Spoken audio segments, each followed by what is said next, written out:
Alors, troisième étape, le mapping des données. On va commencer par le mapping des comptes.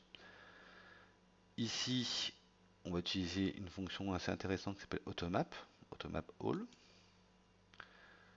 Et on va utiliser une correspondance, on va demander à Adaptive de chercher une correspondance par le code, c'est-à-dire en fait par le numéro de plan de compte. Et là, comme par miracle, tout est bien mappé.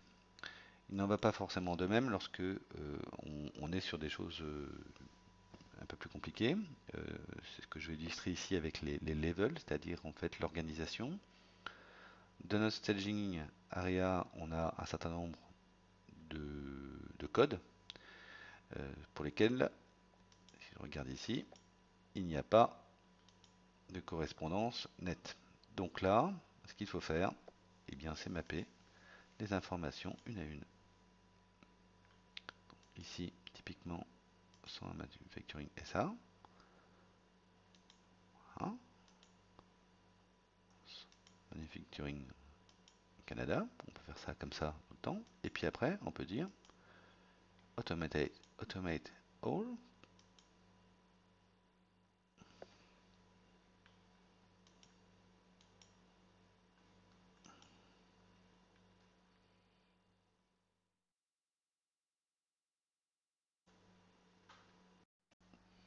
On va maintenant mapper les niveaux. Alors pour les niveaux, malheureusement, eh bien, on peut constater qu'il n'y a pas de correspondance. Donc là, il n'y a pas beaucoup de solutions. Enfin, il y en a deux. La première, c'est d'importer un mapping préalable ou, deuxième solution, de faire le chargement. On le fera une fois, on ne le fera pas deux, hein, ce qui va nous permettre de ne faire ce travail à faible valeur ajoutée qu'une seule fois. Hein. Voilà, donc là, on n'a pas beaucoup de niveaux, je vais le faire en entier.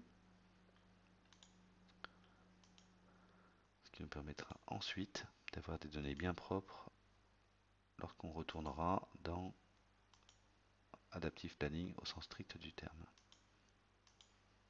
Hop.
Voilà qui est terminé.